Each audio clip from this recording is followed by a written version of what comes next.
Memang nomor satu Pak, dari sisi PPDS ini masalahnya kita adalah spesialis jumlahnya kurang. Habis jumlahnya kurang, distribusinya tidak merata. Sekarang keluar masalah yang ketiga, dari sisi mutunya. Mutunya tuh ada 2, 3A. Mutu dari keterampilannya, dan mutu dari yang Ibu Maharani bilang itu sebagai dokter, etikanya, budayanya. Itu isu.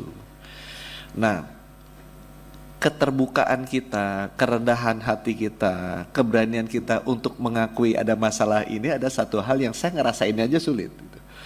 Karena untuk bilang bahwa kita tuh ada kekurangan gitu, itu sulit diterima nih. Nanti Bu Maharani juga bisa minta bantu nih ke teman-teman, karena kita bilang bahwa kita ada masalah nih di budaya, etika, atau Pak Edi tadi bilangnya apa itu, lingkungan pembelajaran klinik. Kalau Pak Edi yang bicara mungkin lebih nggak apa-apa. Kalau saya yang bicara, wah langsung penuh itu sosial medianya gitu. Bahwa harus ada kita perbaiki nih secara etika, ya, secara budaya, lingkungan pembelajaran klinik gitu ya. Saya ngelihat misalnya semua di rumah sakit bilang terlampau banyak jumlah peserta didik dibandingkan pendidiknya. Jadi nggak mungkin pendidiknya bisa mendampingi. Bu Marani kan pernah jadi dokter. Gimana kita bisa mendampingi peserta didik kita yang begitu banyak, dokternya pendidiknya sedikit sekali, akibatnya dikasih ke seniornya. Sekarang kan yang mendidik spesialis kebanyakan seniornya, bukan konsulennya, bukan gurunya. Gurunya nggak sempet karena terlampau banyak. Dia juga mesti praktek juga, gitu kan? Ya gimana kita bisa mendidik budaya atau etika? Zaman dulu kalau saya tanya, yang mendidik itu langsung konsulennya karena peserta didiknya masih sedikit. Sekarang kan karena ya kita juga tahu ini menjadi sumber pendapatan kan, dokter spesialis ini akibatnya masuk banyak sekali dan terkonsentrasi di beberapa rumah sakit pendidikan besar di Jawa. Nah ini yang sebenarnya kita mau perbaiki.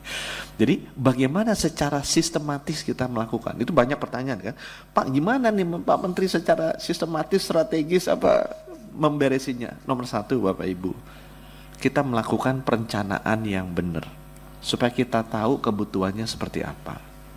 Itu sudah dilakukan, sudah selesai. Jadi kita tahu tuh, setidaknya ada perencanaan. Dulu kita nggak pernah punya tuh rencana 10 tahun. Kenapa tadi saya buka di depan, tanpa perencanaan kita serabutan kerjanya. Udah kita udah tahu. Sekarang kebutuhannya seperti apa, di provinsi mana, di kabupaten kota mana, untuk melayani jenis penyakit apa. Udah tahu. Kalau Bapak Ibu pengen lihat, kita bisa kirimkan. Itu penting sekali. Yang nomor 2, kita mesti mendesain, ini yang tantangan besar di saya, mendesain sistem produksi dokter spesialis yang bisa menjawab kebutuhan itu. Nah ini di Undang-Undang Kesehatan, terima kasih ke Komisi 9, sudah dibuka bahwa memungkinkan yang hospital base, yang tadi Ibu Arseti dapat masukan ya, nggak nanti hospital base pendidikan gimana. Ini pasti nggak suka yang existing dengan dibuka ini. Kenapa? Karena akan seperti terjadi persaingan kan, padahal ini kan pendapatan besar pendidikan spesialis. Tapi kenapa kita bikin hospital base? Karena itu tadi. Karena di seluruh dunia best practice-nya begitu. Seluruh dunia pendidikan spesialis itu adalah pendidikan profesi, bukan pendidikan akademik. Gitu. Pendidikan ini dilakukan di rumah sakit di mana orang bekerja dan mendapat gaji. Bukan pendidikan seperti pendidikan kita kuliah, di mana kita nggak boleh bekerja dan harus bayar uang kuliah, bayar uang pangkal. Enggak begitu. Nah, perubahan ini pasti banyak yang menentang. Dan saya terima kasih karena Komisi 9 membantu.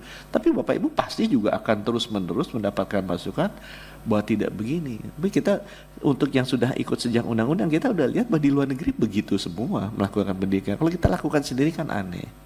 Bahwa kita tidak langsung pindah ke sana sekaligus karena sudah ada sistem yang lama sebelumnya. Ya mudah-mudahan dengan ini berjalan berdua, kita bisa pelan-pelan memperbaiki ke arah yang lebih global best practice itu seperti apa. Ya karena itu kan nggak nipu. Nah begitu ini dirubah, saya berharap karena begitu ini dirubah, pola rekrutmen beda Pak. Rekrutmennya tadinya yang punya uang atau keluarganya punya siapa mendapatkan prioritas, yang dapat prioritas sekarang putra-putri daerah. Kenapa Pak putra-putri daerah? Tadi saya dapat masukan, karena kalau bukan putra-putri daerah Pak, ditaruh di sana masalahnya berapa puluh tahun nggak selesai, dia pasti balik ke Jawa. Sedangkan kalau orang Taliabu, orang Anambas, orang Nias yang bekerja di rumah sakit sana, konsepnya kita bukan rekrut orang baru, Pak.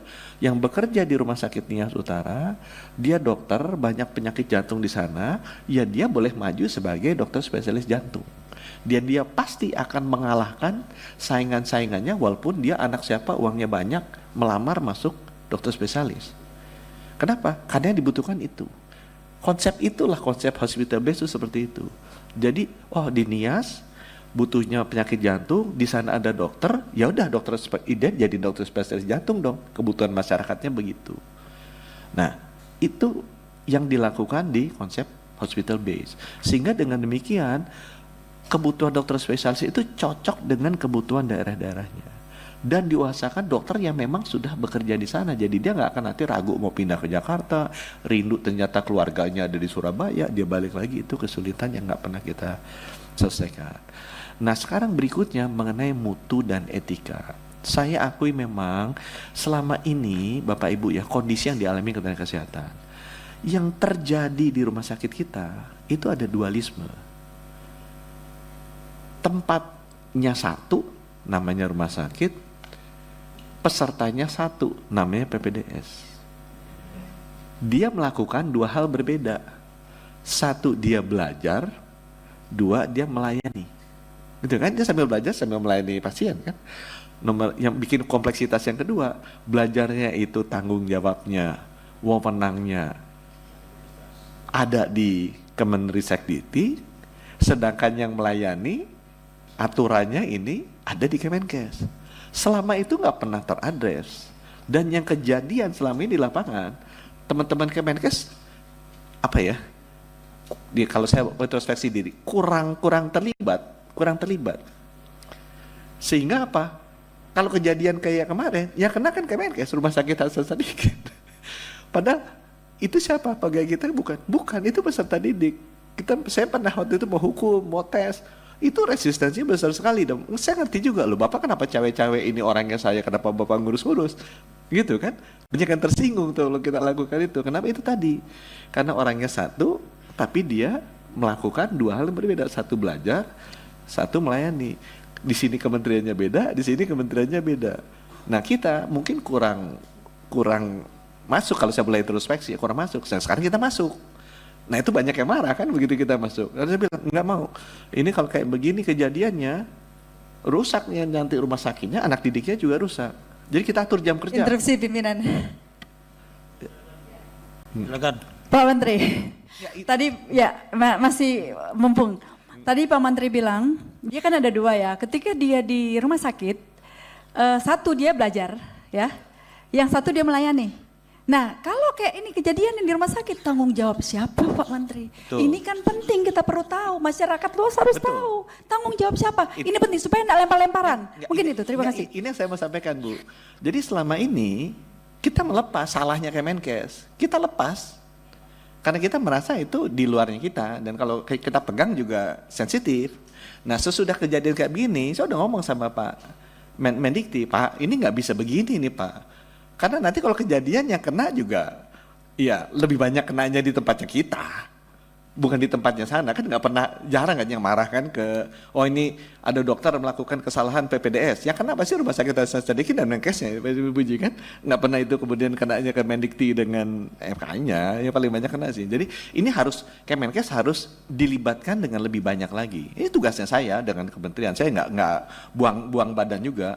Ini tanggung jawabnya Kemenkes untuk lebih berkoordinasi dengan Kemenristekdikti agar kita bisa merapikan ini proses pendidikan yang ada di rumah sakit.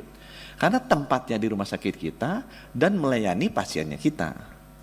Nah ini yang sekarang sedang terjadi. Jadi kita bicara sama Kemenristekdikti, kita harus pegang kontrol lebih dong. Kenapa? Kalau enggak nanti kena nih pasiennya. Nanti kena ini ya. Nah itu urusan kita lah. Bawa ke dalamnya ribut-ribut juga karena kita sekarang lebih cawe-cawe ya kenyataannya demikian. Tapi saya bilang teman-teman, ini demi kebaikan masyarakat. Kita fokusnya jangan ke dalam lah, ngapain sih? Kita sebagai menteri kan tugasnya melayani masyarakat. Jadi ngapain ribut-ribut ini bagian siapa. Yang penting masyarakat terlayani dengan baik dan jangan ngaco lagi kayak begini gitu. Nah itu yang harus dibereskan oleh kita sebagai pemerintah. Nah itu sekarang kita sedang duduk, rame juga Bu, makanya besok dipanggil terus saya udah tanya, udah ngomong belum sama Sekjen Kemendikti? Karena nanti bisa rame kan, udah ngomong sama Irjen belum, jadi saya nanti malam mesti ngadep nih sama Menristek supaya ya kita posisi pemerintah kan harusnya satu, bahwa terjadi apa gesek-gesekan ini ya iya, karena yang tadinya dulu begini, sekarang sekarang mau atur. Tapi percayalah Bu, Pak Menteri itu juga sama pemahamannya sama saya. Mau diperbaiki nih. Ini mau diperbaiki. Beliau juga tahu ini ada masalah yang sudah terlalu lama dibiarkan. Dulu nggak begini Bu, pendidikan kedokteran. Sekarang jadi begini tuh ada yang pembiaran kan. Nah itu tadi, sekarang saya jawab. Setidaknya di sisi kita nih, tanggung jawab kita. Tadi kan ditanya sama Ibu Irma, saya udah nggak ada. Bu, dari sisi kita ya, kita pegang apa? Kita pegang STR. Izin kan udah dikasih wewenang.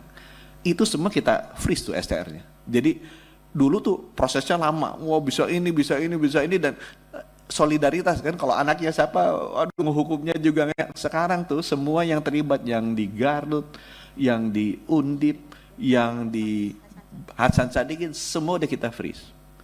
Begitu nanti dia terbukti salah Bu, kita cabut.